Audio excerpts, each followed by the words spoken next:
On behalf of the National Forum of the BJP, we would like to say with full sense of responsibility that after being rebuffed by the people of India, the Congress party, its allies, and its closest allies, the Toolkit Gang, have conspired together to usher in economic anarchy and instability in India. देश में आर्थिक अराजकता और आर्थिक अस्थिरता स्वाभाविक है.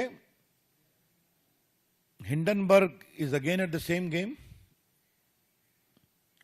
ये रिपोर्ट शनिवार को रिलीज होती है, रविवार को हल्ला मचता है ताकि सोमवार को पूरे कैपिटल मार्केट को अस्थिर कर दिया जाए.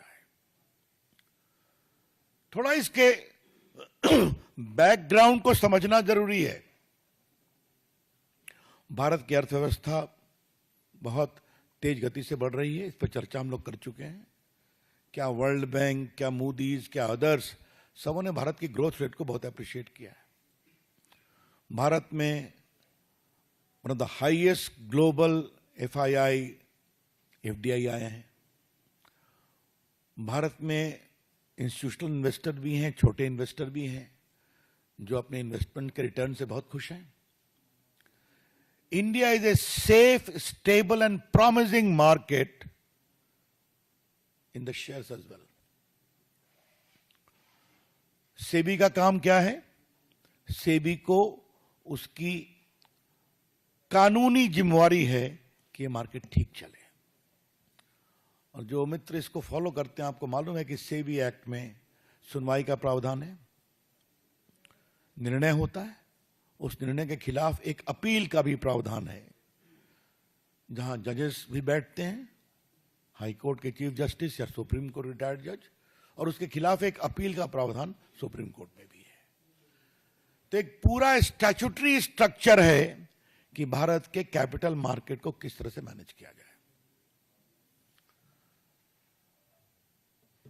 अब मैं एनार्की के कुछ उदाहरण आपको देना चाहता हूं. मैंने जानबूझ के जिम्मेवारी से इकोनॉमिक एनार्की के शब्दों का प्रयोग किया है. पहले हिडनबर्ग की रिपोर्ट आई थी, आपको मालूम है. उसकी डेट आपको मालूम है कि जनवरी में ऑर्डर आया था सुप्रीम कोर्ट का. 24 में 22 इंक्वायरी कंप्लीट हो गई थी, बाद में एक और कंप्लीट हो गई. तो वो एक लीगल प्रोसेस है जो सुप्रीम कोर्ट के आदेश से चला है. अच्छा होता जो राजीव गांधी और कांग्रेस के लोग जेपीसी की बात करते हैं, बड़े वकीलों की फौज है उनके साथ, तो पेश हो जाते उसी में, इंटरवेन करते उसमें. कुछ नहीं किया. उसके बाद हिंडनबर्ग को नोटिस दी जाती है जुलाई में कि आपने जो आरोप लगाया कानून के विरोध में, आप जवाब दीजिए. हिंडनबर्ग ने वो रिपोर्ट बाकायदे वो नोटिस अपने वेबसाइट पर भी दी है, जिसमें उनको नोटिस क्यों भेजी गई है वो भी कारण है. उसका जवाब देने की बजाय अब ये फ्रंट खोला गया है. मैं फिर रिपोर्ट कर रहा हूं कि जब हिंडनबर्ग के खिलाफ बाकायदे सेबी ने एक नोटिस किया जुलाई में, अपनी पूरी इंक्वायरी कंप्लीट करने के बाद, जो सुप्रीम कोर्ट के जुरिसडिक्शन में हुई थी, उनके आदेश के कारण हुई थी, तब अपने बचाव के पक्ष में कोई जवाब दिए बिना उन्होंने ये अटैक किया है, बेसलेस अटैक, जिसका जवाब एक ग्रुप ने दिया है, हमें कुछ नहीं कहना है. जिसका जवाब सेबी के चेयरपर्सन ने दिया, उनके परिवार ने दिया, हमें कुछ नहीं कहना है. जिसका जवाब सेबी ने भी दिया है. नमस्कार, मैं हूं मानक गुप्ता.